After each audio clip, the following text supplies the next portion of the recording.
प्रिय छात्रों नमस्कार। एनसीईआरटी गणित कक्षा 10वीं में आपका एक बार फिर स्वागत है। हम लोग प्रश्नावली 1.1 का प्रश्न क्रमांक 1 ले रहे हैं, जिसमें लिखा है निम्नलिखित संख्याओं का एचसीएफ ज्ञात करने के लिए यूक्लिड विभाजन एल्गोरिथ्म का प्रयोग कीजिए। तो हमें कुछ संख्याएं दी हुई हैं। इसमें से पहला क्वेश्चन हम लोगों ने लिया है 135 और 225। तो इसका हमें एचसीएफ ज्ञात करना है, वो भी यूक्लिड विभाजन एल्गोरिथम से। तो चलिए, सबसे पहले आपका स्टेप रहेगा, आपको इन दोनों संख्याओं में से वो संख्या देखनी है जो बड़ी है और उसको बड़ी और छोटी बता देना है। सबसे पहले जैसे यहाँ 225 135 से बड़ी है, तो आपको लिखना है 225 बड़ी है 135 से। आपको सबसे पहले तो यही लिख लेना है। इसके बाद अब इसका हमें भाग देना है। तो भाग की जो क्रिया होगी वो आपकी रफ में होगी, और जो उसका प्रमेय का लगाने के बाद जो एल्गोरिथम बनेगा वो हम लोग फेयर करेंगे। तो चलिए, मैं रफ कागज का यूज कर लेता हूँ। यहाँ पे अब शुरू करते हैं। इसमें से बड़ी संख्या को आपको भाग के चिन्ह के बीच में लिखना है। तो मैं यहाँ से शुरू करता हूँ। यहाँ बड़ी संख्या बताइए कितनी है? आंसर है 225। तो आप यहाँ पे 225 लिखेंगे। छोटी संख्या कितनी है? 135। तो आप छोटी संख्या लिखेंगे बगल से। अब आपको भाग देना है। तो चलिए शुरू करते हैं। 135 से कम 135 ही होगा, क्योंकि दो बार में ज़्यादा हो जाएगा। तो 135 से कम 135। अब यहाँ पे माइनस होता है चूंकि, तो ऋण का चिन्ह लगा देना है। 5 में से 5 गया 0, 2 12 है, 12 में से 3 गया तो 9, और ये कैंसिल आउट हो जाएगा। तो यहाँ पे अब बचा है हमारे पास 90। तो इसमें हम जो शेषफल जैसे ही आपका आ जाता है, तो फिर आप यूक्लिड विभाजन प्रमेय का लगाएंगे और इसको फेयर में लिख लेंगे। चलिए, तो पहला चरण जो है उसको हम पहला डाल के अब हम लिखेंगे। बीच वाली संख्या कितनी है? 225। तो आप लिखेंगे जो 225 है वो किसके बराबर है? तो आंसर जो 225 है वो 135 गुणित 1 पहली संख्या और आखिरी संख्या का कर देना है आपको गुणा।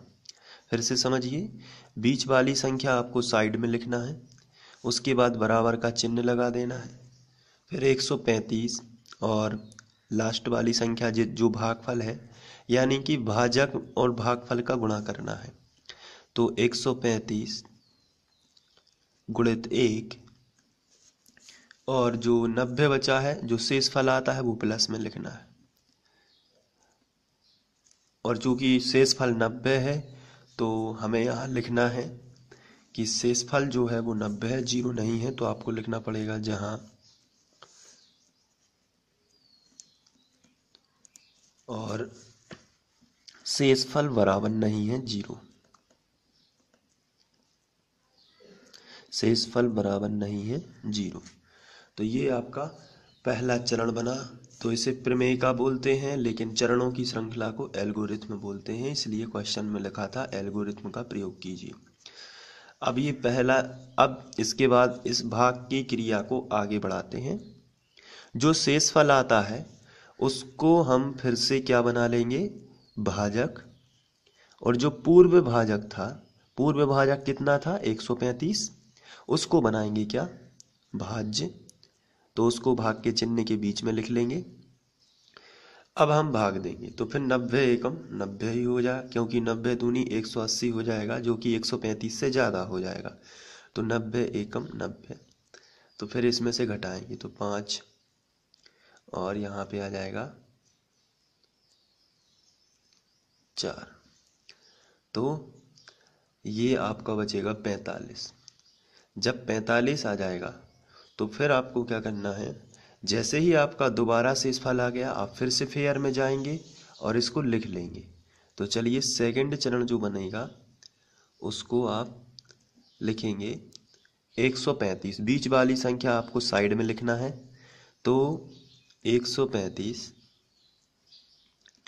बराबर जो पहली संख्या है 90 और भाजक का गुणा भागफल में करना है, यानी पहली संख्या का आखिरी संख्या में गुणा, यानी कि 90 गुणित 1 और प्लस में आ जाएगा 45।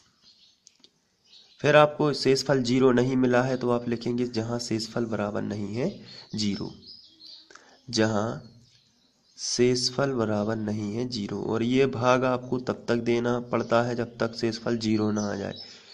तो यहाँ पर शेषफल बराबर नहीं है 0, अभी भी शेषफल 0 नहीं आया है।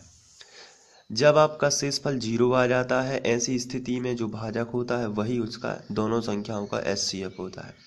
तो अभी तो इस क्रिया को हमें और आगे बढ़ाना है। तो शेषफल को फिर हम एक बार भाजक बना देंगे। तो इस तरीके से ये बना भाजक, और बीच का चिन्ह जो बीच में जो संख्या लिखी जाएगी जो पूर्व भाजक था। पूर्व भाजक कितना था 90, तो हम यहाँ लिख देंगे 90। तो फिर 45 दूनी 90। यहाँ पे देखते हैं कि शेषफल क्या आ गया है 0। तो फिर इस क्रिया को भी हम लोग लिख लेंगे अपने फेयर में जाके। तो यहाँ पे हम थर्ड स्टेप में लिखेंगे बीच वाली संख्या को साइड में, बीच वाली संख्या क्या है 90, तो इसको लिख देंगे साइड से बराबर। फिर भाजक गुणित भागफल, भाजक कितना है 45 गुणित भागफल कितना है 2 और प्लस शेषफल कितना है 0। तो अब आप यहां लिख सकते हैं जहां शेषफल बराबर है 0, जहां शेषफल बराबर है 0। जब शेषफल 0 आ जाता है, ऐसी स्थिति में जो भी भाजक होता है वही क्या होता है इन दोनों का एचसीएफ। तो आपको लिख देना है अतः 135 और 225, 135 और 225 दोनों का क्या होगा 225 दोनों का एचसीएफ जो होगा वो कितना हो जाएगा 45 होगा। तो ये पहला क्वेश्चन सॉल्व हो जाता है। दोनों का एचसीएफ कितना होगा 45। चलिए बढ़ते हैं अगले क्वेश्चन की ओर।